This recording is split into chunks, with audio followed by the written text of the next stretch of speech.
Today is Sunday, August the 23rd, 2026, and the time is 11:08 a.m. in the morning.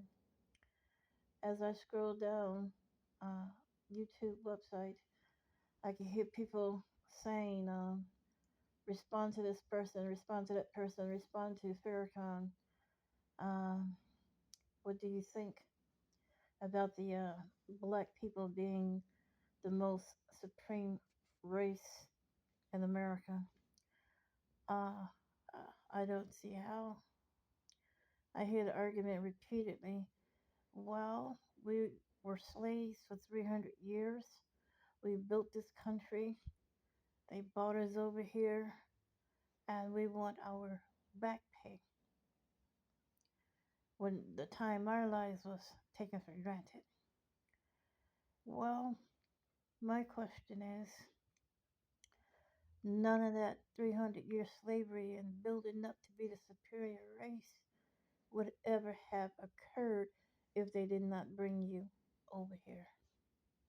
Now, there's a passage of scripture in the Bible that says, in the last days, wisdom and knowledge will increase. And we have a term in the world, when you knew better, you did better. Maybe they didn't know how to treat you. They knew that they needed you, the white man. I don't agree with the whipping, the hanging, and the beating. But if they had a job that needed to be done, they had an idea they wanted to build a better country, a better future, and you didn't see that vision. So they tied you up, they hurt you, they put you out in the field to build that vision. So my question is, and the argument they brought you over on the boat, if they didn't bring you here, if they did not include you in the plan to build a better city, as you say, you never would have built it. You never would have the words that you're speaking against them. And there's another passage of scripture that says, a soft answer turn away wrath, but grievous words stir up the spirit. You might be the ones, black people, that's keeping the dukes of the white supremacists up. See, when they did not know better how to organize what they wanted to do, uh, they got violent. They did it in ignorant ways, but they still got it done. Same thing with the Indians. The Indians was out there. Uh, we have the same herbs today that they had back then. Living on herbs, living in tents. Maybe that tent was warm. So they took water to the Indians. I saw the story about Wounded Knee. And then that story, even though it was a reenactment, there was a spiritual enlightenment. The white man came to the place of the Wounded Knee. He saw Indians with feathers jumping around fires. Ay, ay, ay, ay, ay. And a spiritual question mark went over their head. They wanted to know what kind of people they were, dressed up like birds. So the second time they came over, they went and told their boss what they saw. They came again the second time. Saw the Indians doing the same thing. And basically, it was the third time they decided to kill them, wipe them out, because they wanted the land. And they did not see the occupants of the land at that time as uh, profitable, helpful human beings.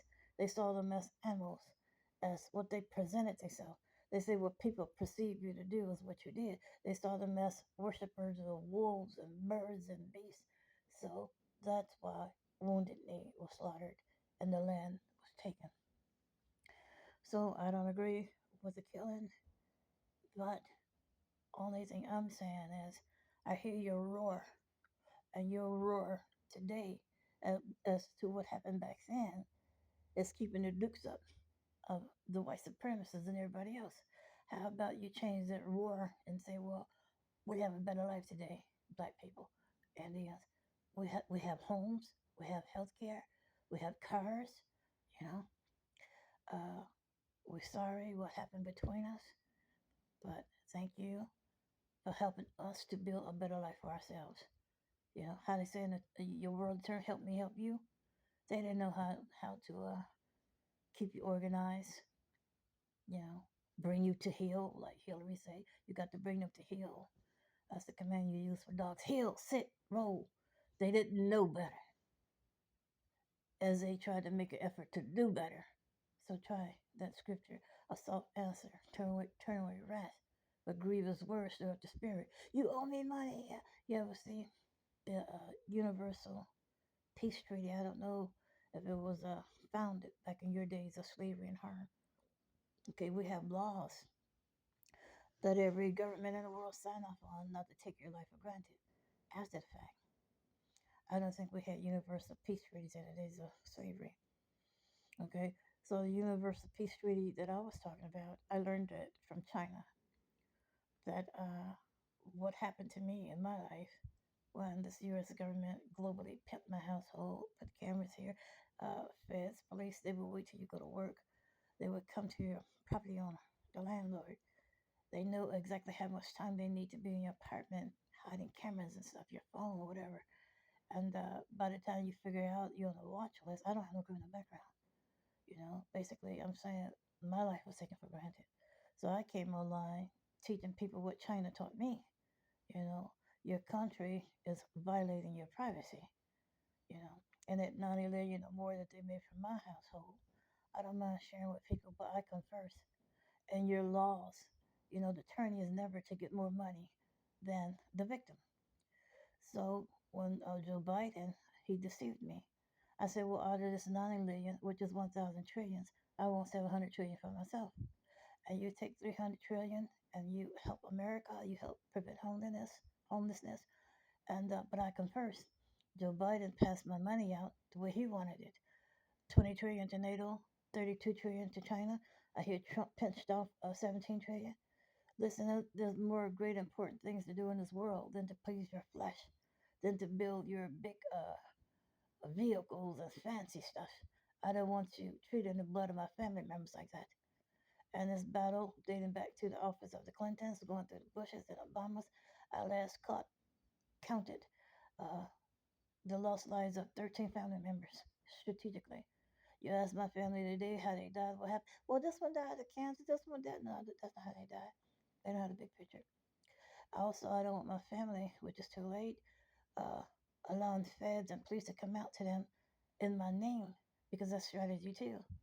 They might not have intended to offer me no government job, but to number your household, get to know your kids to keep you under threat, you know. And they call it inheritance.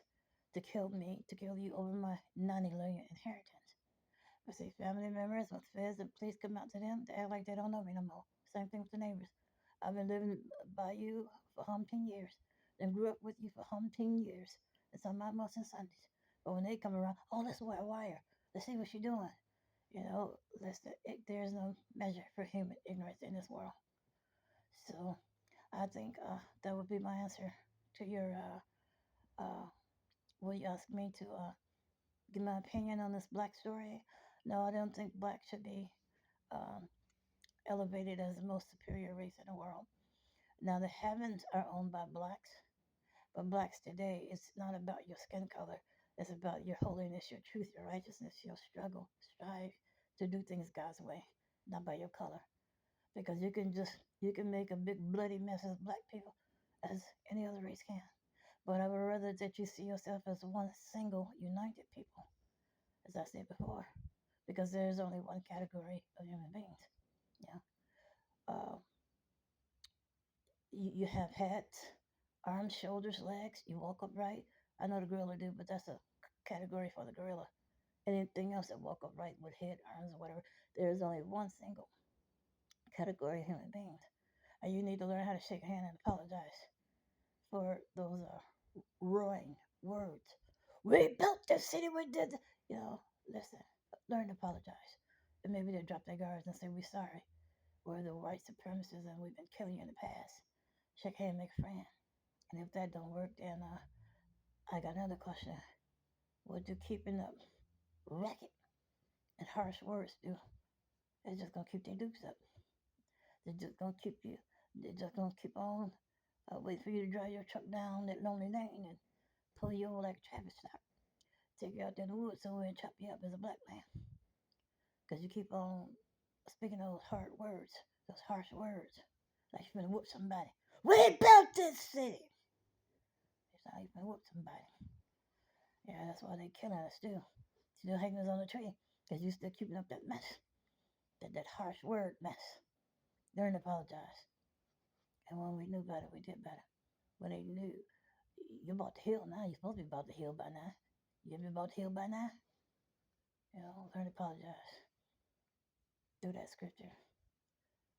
Talk about something new. Talk about praise God, thank God for them bringing you out of that sick tent, into a better life. Bring you out of the impoverished. You say they got you from Africa. Yeah. Well, you driving a Hummer now. Look at something apologetic and shake your head on that. Those words, I remember them days. I'm doing better now. Talk about that. That's what I think.